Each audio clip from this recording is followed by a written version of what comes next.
Joining us next, also part of Jackson's MMA Series 23 on the amateur side of the card, Ambrose Vigil. How you doing? Doing really great, man. How you been? I'm doing good. Looking forward to some live action MMA up there at Buffalo Thunder this weekend. It's a small card, but I like these matchups. How are you doing? How are you feeling heading into this one against Chris Cortez? Oh, I feel great, man. Been having a lot of back-to-back fights, so I haven't really taken much time off. So training's been really great, and I'm really excited to fight Chris Cortez. I've seen him fight a couple times, and he's a real exciting fighter. So, like you said, the matchups are going to be really exciting for sure. What does that do for you, being able to stay consistent, stay active? It's good, man. I mean, I've never really taken a lot of time off as far as MMA goes, so I can't really compare the two, but it's so much easier to kind of just get into the zone when you have a fight, and you kind of know how your body reacts to different training and dieting and all that stuff, and you know what to expect. I mean, it's not really so much. It was almost similar to training, just consistently training as opposed to taking a lot of time off and then having to get back into shape and stuff like that. Chris Cortez, he's been on a roll. His last couple, he's been on a roll. What do you have to do to stop his momentum on Saturday? Yeah, man, he's a super tough dude. I feel like he overwhelms a lot of his opponents. Well, I've only seen two of his fights, but it seems like he overwhelms his guys in that I don't really think they're quite used to that much pressure that he puts. He's a real aggressive fighter, and so to be honest, I don't think he's fought anyone like me yet that's gonna bring it to him the way he's gonna try to bring it to me, and so we'll kind of see how he fights with someone taking the action to him and not just kind of letting him get his game plan going and all that, but yeah, he looks like a well-rounded dude, he finishes his guys, he definitely goes for the kill, and so yeah, I mean, it's gonna be a fun fight.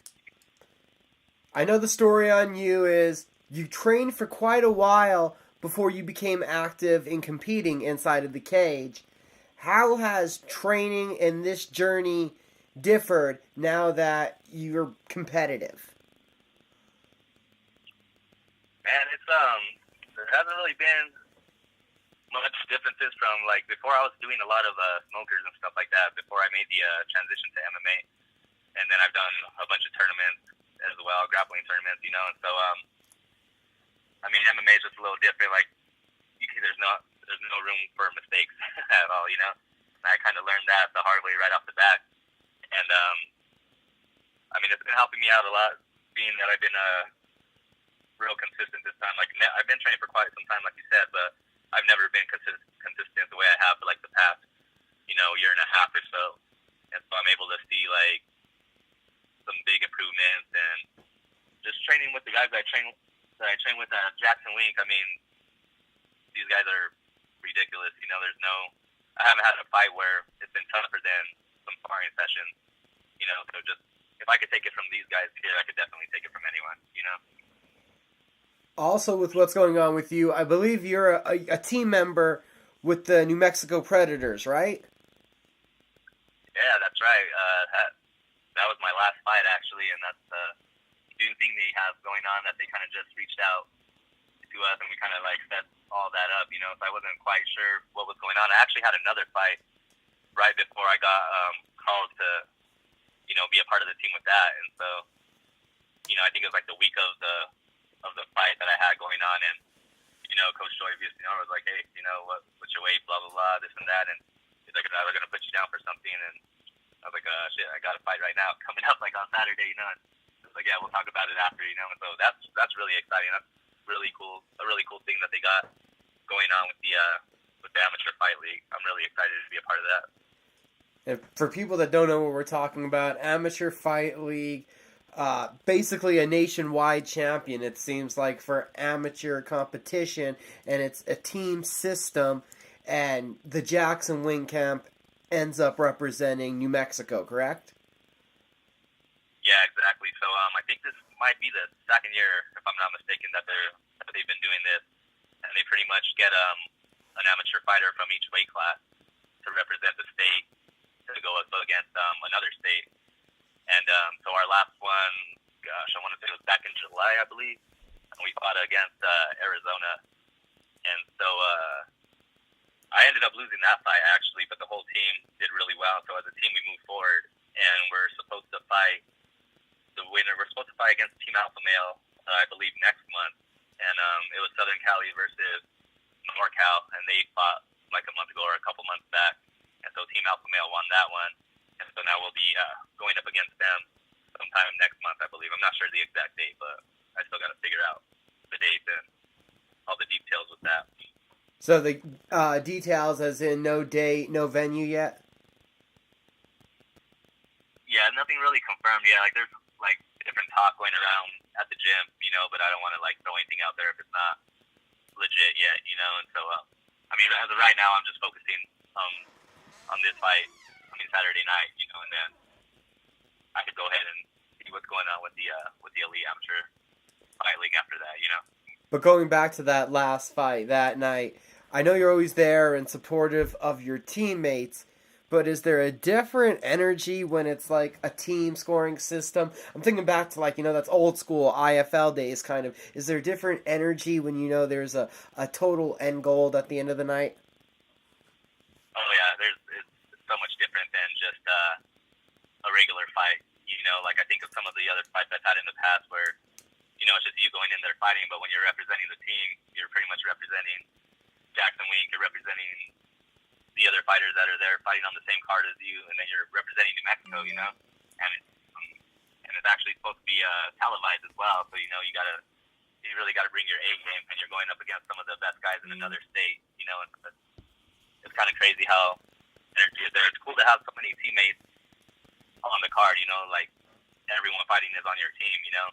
And I mean, it's kind of funny because right before the fight, like, it's so much different. They hang out, like, the whole team, everyone from Jackson Wink, everyone from Arizona, and they have all of us in the cage, and they're kind of just like announcing us, and it's just us in the cage. So you got like a group of guys from Jackson Wink and a group of the Arizona guys, and we're just all in the cage at the same time, just kind of like pumped up, ready to fight. You know, some people are talking fast, some people are just kind of zoned out, and it's super intense, man. I thought it was kind of funny how they had us all in there at the same time like that. It was a pretty interesting experience, you know. There's a giant pre-fight in cage in front of crowd face off one last time. Ooh, the intensity. Right. For sure. That's definitely something special. What has the week and this week, what will it entail for you as here we are, fight week, going up to Buffalo Thunder, Jackson's MMA series? What will the next couple days entail for you? I'm sorry, what was that? You're kind of breaking up there. Can you repeat the question real quick? What do the next couple days entail for you as it is fight week? Oh, yeah, this week is all about just recovery, man. I've been really turning up the intensity on my strength and conditioning. That's something that I've been wanting to work on, and this is probably the first fight camp that I've been real consistent with that. So my body's definitely not used to the level of strength and conditioning that, you know, St. Nick has been putting me through. And so as of right now, it's just all about recovery, all about, you know, just dropping weight and eating clean and stuff like that, and just getting in the zone, man, just kind of putting all the pieces together. You know, all the hard work's been done. And so right now it's just I'm not really too big of a fan of fight week as far as cutting weight and dieting goes. You know, I'm just looking forward to the fight. And so that's about it. Not nothing too much intense, you know. I'll still do the cardio and stuff like that and the moving around, but as far as like training hard, that's pretty much already wrapped up, you know. To rebound from the L, to build and move forward, what do you need to do on fight night? I feel like I got to take the fight to Cortez. I know he's super aggressive, and I feel like I've only seen 2 of his fights, and I haven't really seen anyone like take the fight to him. You know, he's usually the aggressor, and that's kind of what my style is. And so I feel like it's going to be a really good setup with that. But I just honestly feel like I'm a little bit more well-rounded than he is, and that I've been through tougher battles than he has as far as MMA goes, you know. And so I don't think there's anything that he's going to do that's really going to throw me off guard. Nothing that I'm not used to, that's for sure. And we'll see how he handles being on having some pressure on him for a change, you know? Man, I was almost going to let it skip by me. This past weekend was UFC 216. 3 guys that you know were on the card. Right. 2 L's and a draw. What are your takeaways from watching Tom, Landon, Ray in Vegas? Oh, man, I mean, I'm super proud of all 3 of the guys. I mean, they're all just ridiculous. They have so much talent, you know. There's so many guys at the gym that sometimes you don't have the chance to, like, train or spar with some guys, but I've had the chance to train with all 3 of them, you know. I mean, I've known Landon since he's first moved out here to start training and to see how much he's evolved. And, I mean, he's been putting on these fight of the nights like crazy. I mean, he just continues to grow. And, I mean, he definitely would have wrapped up that fight if it wasn't for the getting the point taken away with the knee that he threw, you know? Yeah. So that was really Tom, I mean, he's another guy that's just ridiculous, you know. It's super fun watching him, and he'll definitely be back a lot stronger than Ray Borg. Gosh, I mean, he was taken down to Demetrius. You know, they had a really exciting fight, and I mean, Demetrius is just on a ridiculous level that no one has really been able to really match him yet, you know. But there are some. I'm not gonna say holes in his game, but I mean, Dawson has dropped him before. Ray was able to take him down, you know, defend some of his submissions until they got finished. I mean, I don't think anyone's ever seen a submission like that before, you know. But yeah, I mean, I always like watching. It's super cool to have like teammates fight a week before I fight, you know, because then I'm able to feed off of that energy and then just, you know, put it right into fight week coming up, which is what we're into right now, you know. So yeah, I'm super proud of those guys. Those were some crazy fights for sure. It happened to Ray, and I'm sorry it did. But shit, that move was fucking cool. That was some crazy shit. I've never seen like a transition to a submission like that, like in midair. You know, it's pretty. Yeah, I mean, I didn't expect, you know, Demetrius to pull that off out of all people. You know, you expect maybe some crazy submission guy, but I mean, he does have submission wins and all that. But yeah, that was pretty impressive for sure.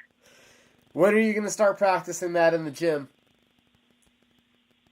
Oh man, I'm sure everybody's gonna be trying to throw some crazy stuff like that. You know, it's kind of funny when, like, it reminds me back to when, you know, Showtime had it through the kickoff of the cage, you know, and then you see a lot of people now jumping off the cage, and it's kind of like a scene that a lot of people just add to their game now, you know. So it's always cool to just see different new stuff in the cage, you know, that you never seen before. So I'm sure people might go for that if they have the opportunity to, you know. But yeah, I'm not really a flashy fighter, man. I like to stick to the basics, and you know, I mean, it looks cool if you pull it off, but if you don't, you might end up looking like an idiot and just end up in a bad position, you know.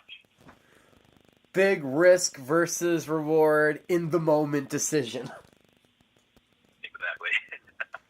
That's what it is. Awesome, Ambrose. It was great to get to talk to you. Thank you for the time this week, and I'm definitely going to see you up there at the weigh-ins and on fight night, sir. Sounds good, man. I appreciate you reaching out and giving us amateurs a chance to further promote the fight and kind of get a little inside look of what's going on, you know. And yeah, I'll be there on weight, ready to go, man. I'll see you on Friday. Thank you for the time.